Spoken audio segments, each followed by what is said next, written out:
नमस्कार, आप देख रहे हैं एसपीटी लोकल न्यूज। पेश है 14 फरवरी शनिवार सुबह 7:15 बजे श्रीगंगानगर हनुमानगढ़ जिले की बड़ी खबरें। हनुमानगढ़ जिले में पीलीबंगा सूरतगढ़ 4 लेन पर अमरपुरा के गांव के पास ओवरब्रिज पर मिनी बस रोड डिवाइडर से टकराकर पलट गई। हादसे में बीकानेर निवासी लक्ष्मी देवी की मौत हो गई और 20 से अधिक यात्री सवार हो गए। बस में 40 से 50 लोग सवार थे जो नामकरण समारोह में शामिल होने जा रहे थे। दुर्घटना के बाद स्थानीय लोगों और पुलिस ने बचाव कार्य कर घायलों को पीलीबंगा, हनुमानगढ़ और सूरतगढ़ अस्पतालों में भर्ती करवाया। 2 गंभीर घायलों को बीकानेर रेफर किया गया है। स्थानीय लोगों ने डिवाइडर की बनावट पर सवाल उठाए हैं। श्रीगंगानगर जिले के रोजड़ी फार्म के पास सामान से भरे ट्रक में लगी आग के मामले में धोखाधड़ी की आशंका जताई गई है।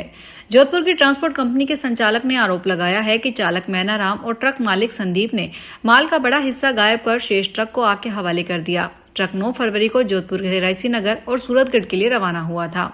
आग की सूचना पर पुलिस ने मौके पर पहुंचकर जांच शुरू कर दी। शिकायत के आधार पर दोनों के खिलाफ मुकदमा दर्ज किया गया है।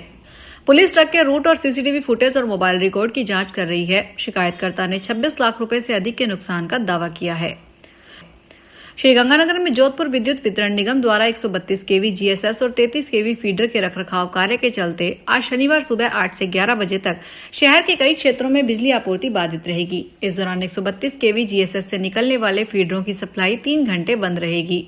सहायक अभियंता आशीष कोचर के अनुसार 33 केवी जनता आवासीय, मौसम विभाग, शनि मंदिर, भगत सिंह चौक, पावर हाउस, सद्भावना नगर, मिर्जावाला, ब्रेंड साबुला, खालसाना सहित विभिन्न क्षेत्रों में बिजली आपूर्ति प्रभावित रहेगी। श्रीगंगानगर में पॉक्सो एक्ट मामले की विशेष अदालत संख्या 2 के न्यायाधीश ने 3 वर्षीय बोध बालिका से अश्लील हरकतें करने के आरोप में 29 वर्षीय एक युवक को 5 वर्ष की कठोर कारावास की सजा सुनाई और 1 लाख का जुर्माना लगाया। जुर्माना नहीं देने पर उसे 6 महीने की अतिरिक्त सजा काटनी होगी। विशेष लोक अभियोजक हरवीर सिंह बराड़ ने बताया कि जिले के अनूपगढ़ थाना में 22 फरवरी को एक महिला द्वारा दी गई रिपोर्ट के आधार पर आरोपी सन्नी उर्फ शनि के विरुद्ध उसकी 3 वर्षीय अबोध बेटी के साथ गलत हरकत करने के आरोप में मुकदमा दर्ज किया गया था। हनुमानगढ़ टाउन थाना क्षेत्र में 3 अज्ञात बदमाशों ने नहर किनारे खड़े एक युवक से गंडासा दिखाकर 4500 रुपए और जरूरी दस्तावेज लूट लिए। पीड़ित संजीव ने बताया कि गुरुवार शाम माता किताबपुर कॉलेज के पास मोटरसाइकिल सवार युवकों ने उसे घेर लिया। विरोध करने पर मारपीट कर पर्स छीन लिया, जिसमें नकदी, पैन कार्ड, आधार कार्ड, एटीएम कार्ड और वाहन की आरसी थी। शोर मचाने पर एक वाहन चालक ने बदमाशों का पीछा किया, लेकिन वे गुरुसर के पास बाइक छोड़कर खेतों की ओर फरार हो गए। पुलिस ने मामला दर्ज कर सीसीटीवी फुटेज खंगालना शुरू किया है। सूरतगढ़ शहर थाना क्षेत्र में नेशनल हाईवे 62 पर सैन्य अभ्यास के दौरान 2 सैन्य वाहनों की टक्कर में एक जवान की मौत हो गई और 2 घायल हो गए। पुलिस के अनुसार एक वाहन का टायर फटने से पीछे आ रहा वाहन उससे टकरा गया। मृतक की पहचान कुमार दास के रूप में हुई है, जो टकराने वाले वाहन का चालक था।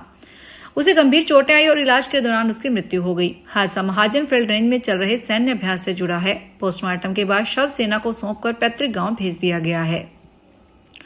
श्रीगंगानगर के कोतवाली थाना पुलिस ने देर रात गश्त के दौरान 2 युवकों को 22 किलो 185 ग्राम अवैध डोडा पोस्त के साथ गिरफ्तार किया। सब इंस्पेक्टर अमन घनगस ने बताया कि नई धान मंडी के पीछे जस्सा सिंह मार्ग पर मोटरसाइकिल सवार सोनू अरोड़ा और विनोद मेघवाल को पकड़ा गया। दोनों के खिलाफ एनडीपीसी एक्ट के तहत मुकदमा दर्ज किया गया। प्रारंभिक पूछताछ में सामने आया है कि आरोपी श्रीगंगानगर में 2 व्यक्तियों से पोस्त लेकर दूसरे स्थान पर जा रहे थे। मामले की आगे की जाँच जवाहरनगर थाना के सब इंस्पेक्टर जयविंदर कर रहे हैं।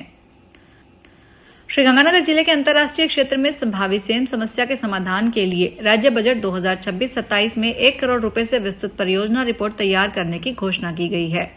भूजल विभाग के प्रभारी बरकत अली ने बताया कि यह प्रस्ताव जनप्रतिनिधियों और जिला कलेक्टर डॉक्टर मंजू द्वारा राज्य सरकार को भेजा गया था।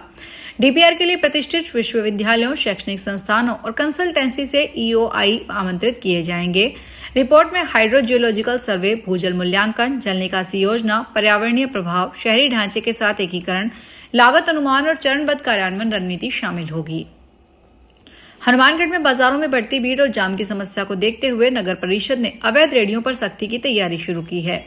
आयुक्त सुरेंद्र यादव की अध्यक्षता में टाउन वेडिंग कमेटी की बैठक में बिना लाइसेंस रेहड़ी लगाने वालों के चालान काटने और एक व्यक्ति को 1 से अधिक रेहड़ी की अनुमति न देने का प्रस्ताव रखा गया है। नए वेंडिंग जोन चिन्हित कर वहां महिलाओं के शौचालय, प्रकाश व्यवस्था, डस्टबिन और सफाई जैसी सुविधाएं उपलब्ध करवाने पर जोर दिया गया है। शाम के समय विशेष निगरानी और ट्रैफिक व्यवस्था सुचारू रखने के निर्देश दिए गए। बिना लाइसेंस विक्रेताओं का पंजीकरण कर उनकी प्रोफाइल तैयार करने का भी निर्णय लिया गया। श्रीगंगानगर में टैक्स बार एसोसिएशन द्वारा प्रज्ञानम 2.0 सेमिनार और आम सभा का आयोजन किया गया। मुख्य वक्ता एडवोकेट रोहित कपूर ने नए इनकम टैक्स एक्ट की बारीकियों और महत्वपूर्ण बदलावों पर जानकारी दी। आम सभा में आगामी गतिविधियों और प्रशासनिक निर्णयों पर चर्चा हुई। आगामी कार्यकाल के चुनाव के लिए एडवोकेट कृष्ण गोपाल और सर्वसम्मति से चुनाव अधिकारी नियुक्त किया गया तथा वर्ष 2025-26 के लिए सीए सोम प्रकाश को नियुक्त किया गया। कार्यक्रम में एसोसिएशन के पदाधिकारी और सदस्य उपस्थित रहे। हनुमानगढ़ में ओबीसी आरक्षण के वर्गीकरण और यूजीसी बिल लागू करने की मांग को लेकर नेशनल जनमंडल पार्टी ने धरना प्रदर्शन की तैयारी शुरू की है। 12 फरवरी को आयोजित बैठक में राष्ट्रीय अध्यक्ष दौलतराम पेंसिया ने कहा कि 1999 से अब तक ओबीसी आरक्षण का समुचित वर्गीकरण लागू नहीं हुआ। उन्होंने आरोप लगाया है कि आरक्षण का लाभ समिति जातियों तक सिमट गया, जबकि कई जातियों के शिक्षित युवक युवतियां बेरोजगारी झेल रहे हैं। पेंसिया ने ओबीसी आयोग की रिपोर्ट पर हाईकोर्ट के निर्णय को लागू न करने पर सरकारों से आलोचना की है। पार्टी ने जिला और तहसील स्तर पर चरणबद्ध आंदोलन करने का निर्णय लिया। श्रीगंगानगर में महावीर इंटरनेशनल एपेक्स रीजन 5 के पदाधिकारियों ने एक दिवसीय आधिकारिक यात्रा के तहत श्रीगंगानगर केंद्र का दौरा किया। अपना घर वृद्धाश्रम में आयोजित बैठक में सामाजिक सरोकारों व सेवा कार्यों पर चर्चा हुई। संभागीय अध्यक्ष ने रिपोर्ट समय पर भेजने और मेडिकल जागरूकता कैंप आयोजित करने पर बल दिया। अंतर्राष्ट्रीय उपाध्यक्ष ने सेवा के 50 गौरवशाली वर्ष व एनएसएल फाउंडेशन के पोस्टर का विमोचन किया। क्षेत्रीय सचिव ने सदस्य संख्या बढ़ाने, स्थायी प्रोजेक्ट अपनाने और युवाओं व महिलाओं को जोड़ने का आह्वान किया। कार्यक्रम में सेवा प्रकल्प के तहत एक जरूरतमंद महिला को व्हील चेयर भेंट की गई। हनुमानगढ़ में फाटक गौशाला प्रांगण स्थित नवनिर्मित श्री सांवलिया सेठ मंदिर में विशेष महाआरती का आयोजन गोभक्त दया सर्राफ और उनकी धर्मपत्नी की 50वीं वैवाहिक वर्षगांठ पर किया जाएगा। यह कार्यक्रम श्री गौ सेवा संस्थान के तत्वाधान में गौ सेवा और भक्ति भाव के साथ आयोजित होगा। अध्यक्ष मुरली अग्रवाल ने बताया कि सर्राफ परिवार लंबे समय से गौ सेवा से जुड़ा है। मंदिर परिसर में विशेष सजावट की गई। महाआरती के बाद प्रसाद वितरण और गौ माता को हरा चारा अर्पित किया जाएगा। संस्थान सदस्यों ने परिवार को शुभकामनाएं दी और कहा कि ऐसे आयोजनों से गौ सेवा के प्रति जागरूकता बढ़ती है। कार्यक्रम में कई श्रद्धालुओं की उपस्थिति की संभावना है। श्रीगंगानगर में एनडीपीसी एक्ट मामलों की विशेष अदालत ने अवैध रूप से पोस्ट बेचने के मामले में राजवीर सिंह जटसिक को दोषी ठहराते हुए 2 वर्ष कठोर कारावास और 10,000 रुपए जुर्माने की सजा सुनाई। जुर्माना न देने पर 3 माह अतिरिक्त सजा होगी। मामला 28 जून 2003 का है, जब जवाहरनगर थाना पुलिस ने मीरा चौक के पास उसे मोटरसाइकिल पर 1 किलो 280 ग्राम डोडा पोस्ट और 3,000 रुपए के साथ पकड़ा था। जांच में वह पोस्ट बेचने का दोषी पाया गया। सह आरोपी अरुण कुमार को संदेह का लाभ देते हुए बरी कर दिया गया।